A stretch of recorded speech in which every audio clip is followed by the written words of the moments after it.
Ever felt your heart break so hard you thought it'd never beat again? Like the pieces of you are scattered, lost to love, betrayal, or goodbye, and you're left wondering if you'll ever be whole?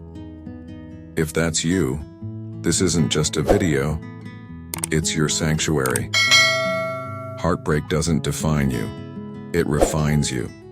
Today we're diving into stories of women who've wept, shattered, and risen.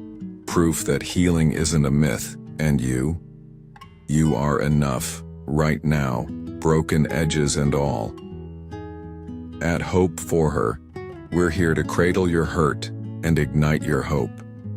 Stay with me, your comeback starts here. But first, here's the gut punch. Over 75% of women say heartbreak, romantic or not, has left them feeling worthless at least once. That's not just a number, it's a scar we've all worn, a silent ache we've buried. The shock? Even the strongest women you know have sobbed into their pillows, doubting they'd ever be enough. But they healed, not by magic, but by courage.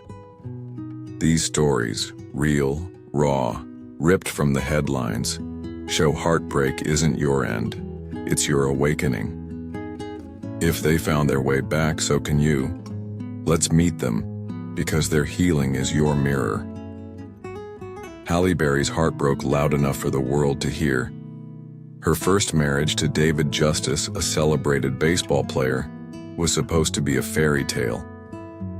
Instead, it crumbled under the weight of betrayal when he cheated, leaving her shattered in a way that cut deeper than any script she'd ever read.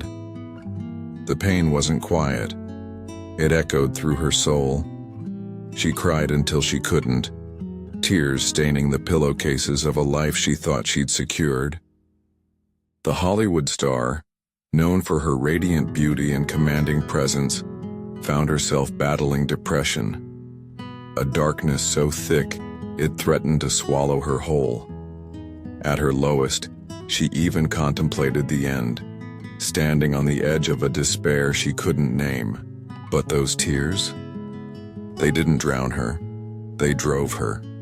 Halle didn't let the betrayal define her worth. She picked up the pieces, one jagged shard at a time, and began to rebuild. The journey wasn't glamorous, it was raw, messy, and slow. She leaned on her resilience, the same strength that had carried her from Cleveland's tough streets to the silver screen.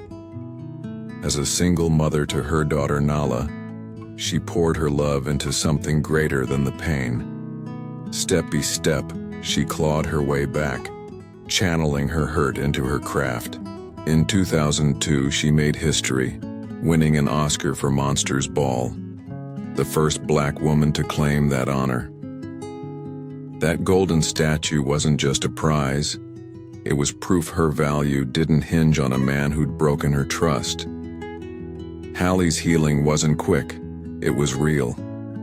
She faced more heartaches, 2 more marriages, more public scrutiny, but each time she emerged stronger. She spoke openly about her struggles, admitting the nights she felt worthless, the mornings she forced herself to rise.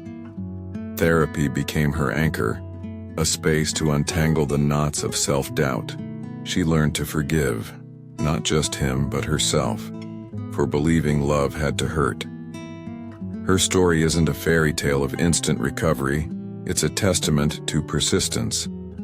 She once said, "I've survived a lot, and I can survive this too." And she did. Your heartbreak stings too. It's not your fault and it's not your finish. Maybe you're sitting there replaying the betrayal, the goodbye, the moment you felt discarded. Halle's been there, in that wreckage, and she found a way out. You can too. It's okay to cry until you can't anymore. It's okay to feel the weight. But don't let it bury you. You're not defined by who left you. You're shaped by how you rise. Halle turned her pain into brilliance, a light that still shines. You're enough right now, even in the rubble of what was. Your comeback doesn't need to be loud, it just needs to be yours. J.K. Rowling's Heartbreak tore her world apart. Her short, turbulent marriage to Jorge Arantes ended in 1993, leaving her a single mother to her infant daughter Jessica, with nothing but a suitcase and a dream. She'd moved to Portugal for love, but instead found herself fleeing, escaping an abusive relationship that left her bruised in more ways than one. Back in Edinburgh, Scotland, she lived on welfare, crying over a life she hadn't planned. The pain was suffocating. Depression wrapped around her like a cold fog, whispering that she'd failed. She described those days as the darkest of her life, a void where hope felt like a stranger. But in those tears, she wrote, sitting in cramped cafes with Jessica napping beside her, Joanne scribbled on napkins and scraps of paper. Harry Potter was born from her lowest lows, a story of magic sparked in a heart that felt anything but magical. The words poured out, a lifeline she clung to when the world seemed to reject her. Publishers did reject her, 12 times in fact. Each no stung, echoing the voices in her head that said she'd never be enough. But she pressed on, driven by a stubborn belief that her story mattered. In 1997, Bloomsbury took a chance on her manuscript, and the rest is history. A billion-dollar legacy that changed literature forever. Her healing came slow, messy, but sure. Rowling didn't wake up one day whole. She built herself back through small victories. Writing saved her, giving her purpose when she had none. She sought therapy to face the depression that had haunted her, learning to silence the doubts one day at a time. Success didn't erase the scars. She's spoken candidly about the panic attacks, the lingering fear of falling back into that abyss. But it gave her a platform to inspire others, to show that rock bottom can be a foundation. She once said, failure meant a stripping away of the inessential, and she used that clarity to craft a destiny no one saw coming. Your tears aren't wasted. They're weaving something beautiful. Maybe you're in that dark place now where every step feels heavy, every dream distant. Rowling was there, pen in hand, refusing to give up. You don't need to see the whole path, just the next move. Her heartbreak didn't break her. It birthed a world of wonder. You're enough, even when you feel empty, even when the rejection piles up. The story you're writing with your pain might not glow yet, but it's there, waiting. Rowling turned her divorce into destiny. Your hurt holds power too. Selena Gomez's heartbreak played out in headlines, a spotlight she never asked for. Her on-off romance with Justin Bieber stretched over years. Public breakups, reconciliations, and a final split in 2018 that left her reeling. The world watched as tabloids dissected her pain, amplifying every tear. Anxiety crept in, worsened by her lupus diagnosis, a physical battle that mirrored her emotional one. She wept in private, feeling unlovable, unworthy, as if her worth was tied to a love that kept slipping away. The scrutiny was relentless. Every Instagram post judged, every song analyzed for clues. She once admitted, I was hurting, and I didn't know how to stop it. But she turned inward. Selena stepped away from the noise, seeking therapy to untangle the mess of her heart. She leaned on faith, finding solace in something bigger than the headlines. Music became her voice. Her 2020 album Rare was her reclaiming, each lyric a declaration that she was enough. Songs like Lose You to Love Me weren't just hits.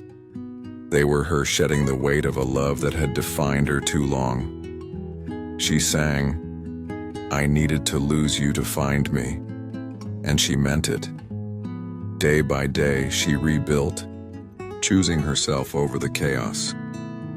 Today, she's a mental health advocate, sharing her struggles with millions to break the stigma. Her healing wasn't linear, it was hers. There were setbacks, hospital stays, moments of doubt, but she kept going. She surrounded herself with friends who lifted her, faith that grounded her, and a purpose that pulled her forward. Producing 13 Reasons Why and launching her rare beauty line weren't just career moves. They were acts of defiance against the pain. She said, "I'm stronger because of what I've been through, and her life proves it." The girl who once felt broken now stands as a beacon for others, her vulnerability a strength. Your heart's been bruised too. It doesn't mean you're less. Maybe you've loved and lost, felt the sting of rejection or the ache of not being chosen. Selena knows that ache, lived it under a microscope, and still found her way to self-love. You don't need to heal on a stage, just in your own quiet corner. Cry if you need to, scream if it helps. But know this, you're enough, right where you stand, scars and all. Selena turned her love lost into a love reclaimed. Your heart can find its way back too. Michelle Obama's heartbreak wasn't loud, but it cut deep. Early in her marriage to Barack, life dealt her blows that tested her core. In 1991, she lost her father to kidney disease, a man who'd been her rock. Soon after, a close friend succumbed to cancer. Then came the miscarriages, silent losses that left her grieving in ways words couldn't capture. She cried quiet tears, wrestling with doubt about her worth as a woman, a wife, a mother-to-be. The pain was private, hidden behind her poised exterior, but it shook her. She's written about those days in Becoming, admitting she felt lost, questioning if she'd ever feel whole again. But she planted hope. Michelle didn't let the grief define her. She grew through it. She leaned on her law career, her family, and a resilience forged on Chicago's South Side. When she and Barack welcomed daughters Malia and Sasha via IVF, she found new purpose, but the scars remained. As Barack's political star rose, she faced more trials, public scrutiny, the strain of campaign life, the weight of being a black woman in a world quick to judge. Yet she stood tall, turning her pain into a steady strength. Becoming first. Lady wasn't just a title, it was a testament to her ability to rise above doubt. Her healing was steady, rooted in self-belief. Michelle didn't rush the process, she let it unfold. She nurtured her marriage, her girls, and causes like education and health. Her garden at the White House wasn't just symbolic, it was her, planting seeds of growth in soil that once felt barren. She said, "You don't have to be somebody different to be important," a lesson she learned through her tears. Today, she's an icon of grace, her dignity a quiet power that inspires millions. Her book, her speeches, her life, they all whisper, "You can endure and shine." Your losses hurt too, they don't diminish you. Maybe you've buried your grief, questioned your value after a blow you didn't see coming. Michelle's been there, in that silent ache, and she found dignity on the other side. You don't need to heal loudly, just deeply. Plant something small today, a hope, a step, a belief. You're enough, even with the cracks, even when the world doesn't see your fight. Michelle turned her doubt into a legacy of grace. Your pain can grow into something beautiful too. From tears to healing. Halle, JK, Selena, Michelle. Their heartbreak didn't end them, it shaped them. Your pain, it's not your prison, it's your path. These women wept, fell, and rose. Proof you're not broken. You're becoming. You are enough. Not tomorrow, not when you're fixed. But now, in this messy, beautiful moment. Here's my question. What's the one piece of your heartbreak you're still carrying? The one that whispers you're not enough? Name it below. Let it breathe. Then move. Today. Cry, journal, walk, something to say. I'm here and I'm healing. You're not alone. Subscribe if you're ready to mend with us at Hope4Her. Your heart's still beating. What's your next step?